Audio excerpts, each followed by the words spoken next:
Alors bonjour, dans cette vidéo, nous sommes en secondaire 3, au numéro 3. Alors j'ai lu la phrase. Élisabeth semble une personne soucieuse, de sorte que le directeur a revu sa candidature au poste d'adjointe, une procédure discriminatoire selon la Charte des droits de la personne. Alors, on va y aller en le découpant. Comme on a une conjonction que ici, de sorte que, qu'on a un verbe ici, semble, hein,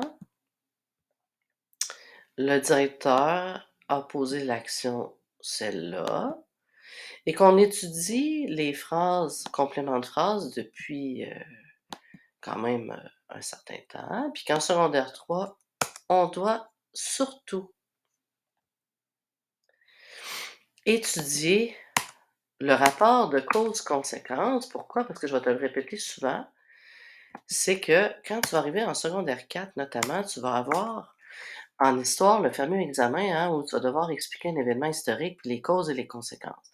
Et aussi en argumentation, c'est très important, très important, très utile et très important. Ça arrive souvent qu'on doit, en argumentation, s'expliquer de cause à effet. Alors,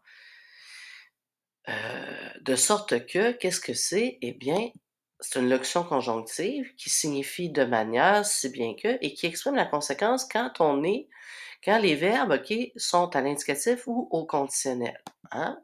Fait que petite parenthèse aussi, donc de sorte que ici on est à l'indicatif présent, on le fait depuis secondaire 1, on le fait depuis le primaire et donc, l'analyse, c'est à ça que ça nous sert aussi. C'est quand on veut essayer aussi de comprendre, que des constructions syntaxiques ici, de sorte que et qu'on s'en va comme ça ici, puis que là on lit, puis qu'on sait pas qu'est-ce que ça exprime ces termes-là. Donc, c'est difficile à lire finalement, les grammaires ou les dictionnaires. C'est pas tout le monde qui aime lire, en général. Mais tout le monde peut lire si on s'est entraîné à apprendre les termes. Donc, de sorte que, en secondaire 3, on va apprendre comment écrire des causes-conséquences. OK? J'y reviendrai plus tard. Élisabeth, c'est notre sujet principal. Et notre phrase matrice principale est ici en prédicat vert, comme ça. Et je reviendrai ici après. Dans le prédicat, on a un complément, hein, une personne avec un autre complément ici, soucieuse, j'y reviendrai après. Donc, ici, on a un GN non propre qui est à la troisième personne du singulier. On a le verbe sembler, qui est un verbe attributif, et ici, il est à l'indicatif présent. Donc, semble une personne, GN, féminin singulier, avec un groupe adjectival ici, soucieuse. Je vais m'attarder au sens de soucieux. Donc, Elisabeth semble une personne soucieuse. Si la phrase avait été seulement ça répète d'autres choses. Par exemple, elle a des problèmes d'argent, OK? Mais soucieuse dans la phrase ici avec de sorte que. Donc, en secondaire 3, on commence avec justement les sens des phrases compléments de sens, de phrases, compléments, oui, circonstancielles de sens, etc. Donc, on peut commencer à jouer, justement, à faire du style avec les constructions et tous les sens que tout ça sous-entend. Une personne soucieuse, de sorte que le directeur a revu sa candidature, en réalité, c'est pas soucieux ici qu'on devrait voir. Même que soucieuse, dans ce contexte-ci, on aurait pu le mettre entre guillemets. En fait, je crois que le terme plus approprié littéral, parce qu'ici on est dans le sens figuré, parce que bon, après, discrimination et tout. Donc, anxieux, une personne anxieuse, une personne, Elisabeth semble une personne qui n'est pas capable, mettons, de gérer une situation d'urgence, vu qu'on est dans des postes de direction. Donc, on est dans les sous-entendus. Et c'est à ça que ça sert à la longue. On a commencé en secondaire 1, mais c'est à ça que ça sert à la longue de faire l'analyse syntaxique, puis de jouer avec le sens et les mots. C'est de se poser des questions. Pardon, c'est le contraire. C'est de se poser des questions sur qu'est-ce que je dis, comment je le construis, ça l'apporte quelque chose. Donc, complément du nom, ici, au sens figuré, bien entendu. Et ça, quand on est au ministère, on a un critère dans le critère 1 qui est le style, puis avec le mot qui est les mots qui est le critère 3. Donc on peut aussi aller gagner des points quand on joue comme ça avec le vocabulaire au lieu de prendre justement des mots, je sais pas moi, Isabelle semble une personne stressée, hein? Souvent un enfant, c'est plus ça qu'il aurait écrit, hein, on s'entend?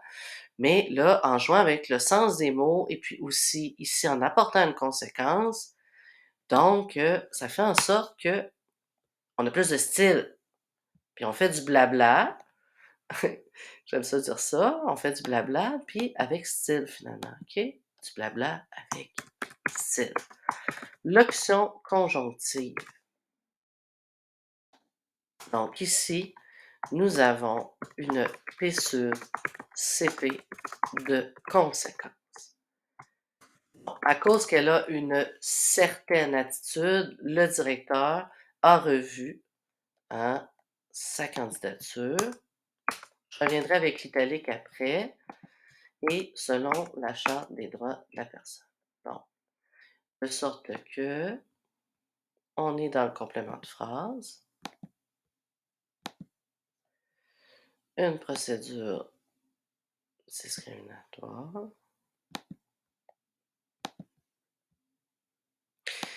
Selon la charte, ça, je vais y revenir après. Donc, le directeur est un deuxième sujet. GN, masculin singulier, troisième personne du singulier. En revue est le noyau du prédicat, sa candidature. En revue quoi? La candidature. À quel poste? Hein? Fait que ici, ce sera un complément du nom.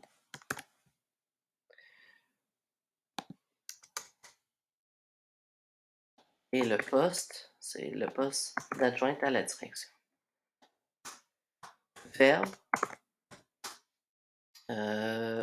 deuxième groupe, indicatif, passé, composé, avec un PPA. Donc, quand on a un indicatif passé avec un PPA, on doit toujours se poser la question, est-ce qu'on a affaire à un complément direct placé avant?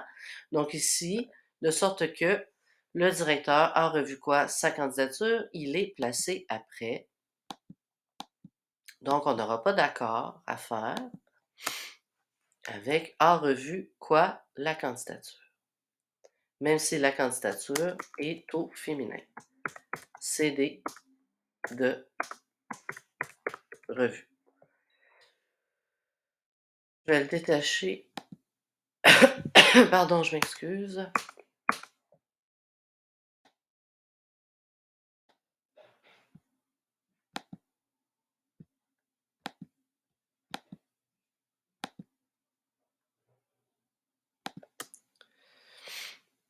Donc, voilà comme ça ici.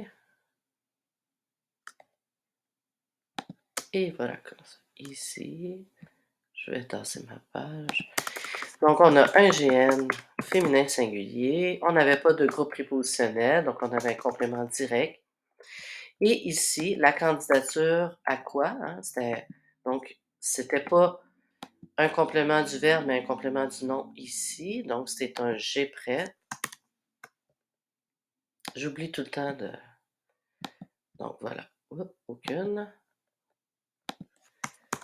G prep plus un poste, GN masculin singulier.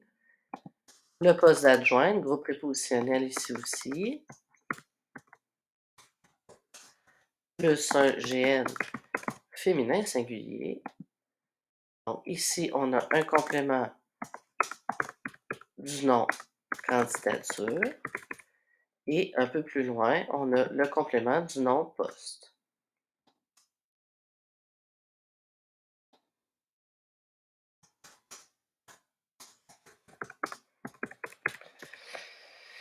Donc, voilà pour ça. Et là, ici, donc, une procédure discriminatoire. Donc, de sorte que le directeur a revu sa candidature au poste hein, d'adjoint.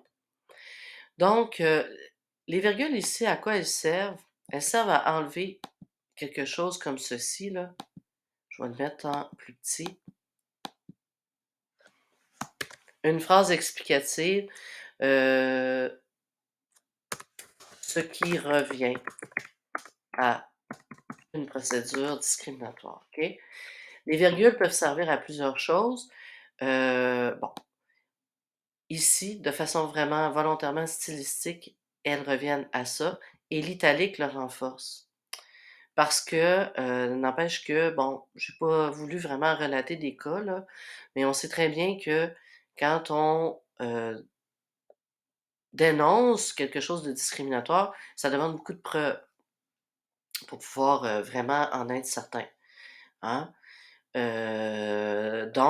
C'est pour ça que au lieu de façon stylistique, au lieu de vraiment y mettre une cause, une phrase subordonnée explicative de cette façon-là, on a choisi les virgules et en plus l'italique. OK? Donc, c'est tout ce que je voudrais dire pour le moment en secondaire 3. On y reviendra plus en profondeur plus tard, OK? Mais, moi, j'ai toujours procédé ainsi, hein. Je t'ai déjà fait voir, des figures de style en secondaire 1 qu'on a nommées en secondaire 3, donc ce sera la même chose ici. Mais je terminerai avec ceci.